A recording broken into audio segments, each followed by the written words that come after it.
What's up, everybody? Coal Miner Customs here. Today we're going to be talking about custom cutouts, the material, and all you need to know. So let's get into it.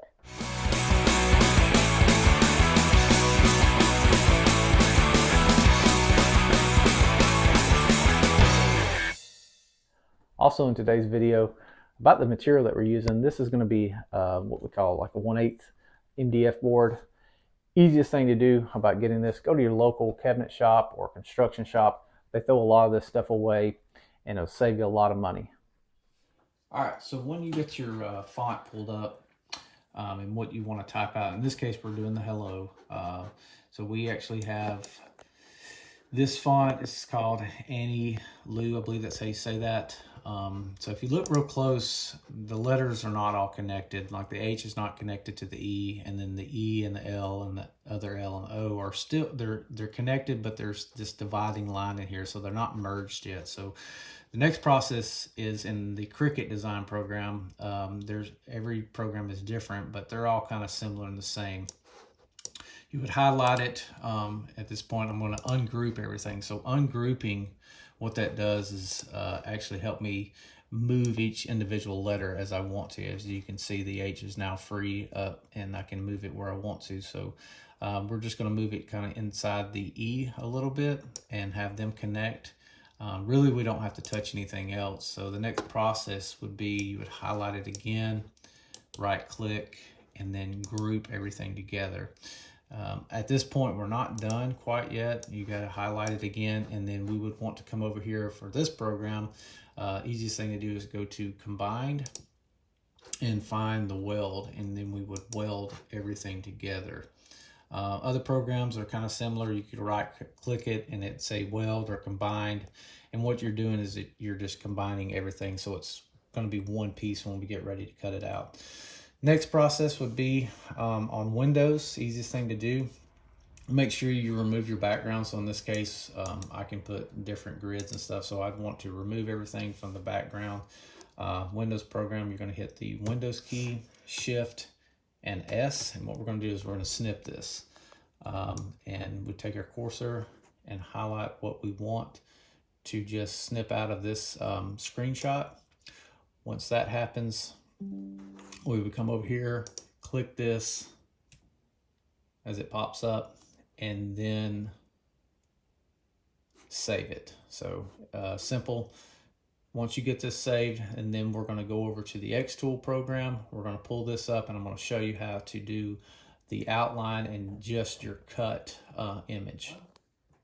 All right, once you get your Xtool program pulled up, you're going to come over here and have a new layout. Come over here to Image, and then we would find our picture that we snipped out and saved, and it's hello to cut out. Get that. So it's going to pull it up like this. Want to kind of enlarge the image, and then come over here to edit image. First thing you're going to do is edit this, delete all of the background, of course, and inside the letters, and get all of the white and stuff out, so you just have just the letters itself. So once you get that done, and you get this cleaned up, you'd come over here to save it, and then you would hit outline. So when you hit outline to do the actual cutout of all the letters and stuff, you would want to keep the add inner outline for bitmap. You want to keep that checked.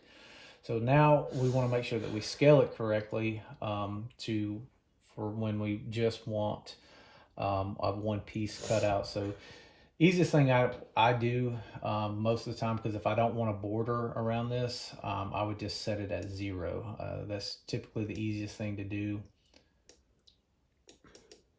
And sometimes it's kind of touchy, so easiest thing to do sometimes is just highlight this and just hit 0 and then hit OK.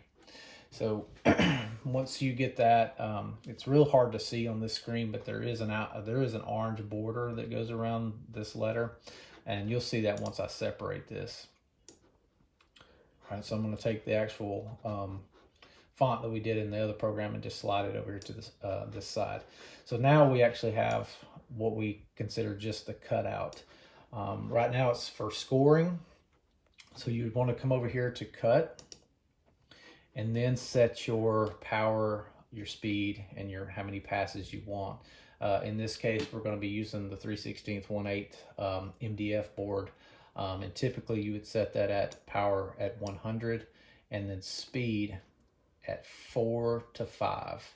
That's typically the average for that. And then you, of course, you'd want to set your, you're going to have your triangle prisms placed in there, and then you're going to always do auto measure. So once you get your material placed on the prisms, you're going to hit auto measure a couple of times and make sure that it's reading the same readings consistently. All right, so this is how your setup would look. You'd have your triangular prisms laid on the floor of the machine, and then you'd actually have your material, and then you can actually see the laser on the material itself. So next step would be to auto measure, make sure that it's consistent with the same measurement 2 or 3 times. All right, so coming back over here to the computer, it's real hard to see, but we do have our cut file now, and we're going to place this on the material.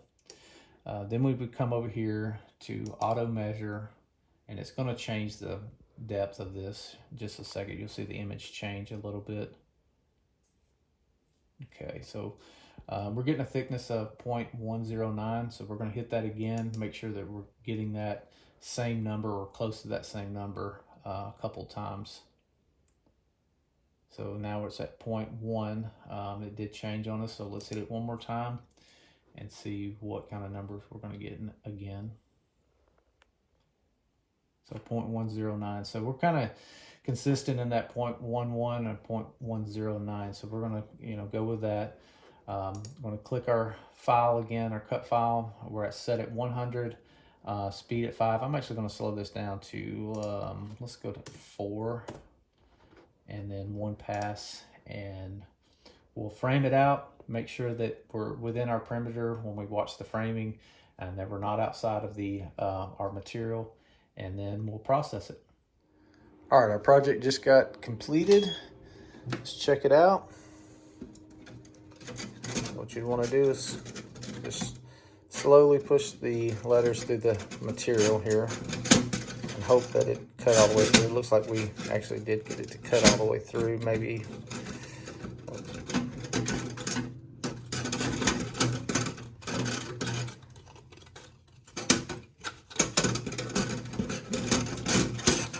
so may have to put the camera down for just a second so I can get this out. Oh, nope, there it is. All right, so there's the finished product. Hey, if today's video was helpful, hit that like button, subscribe, and comment down below what videos you'd like to see next time.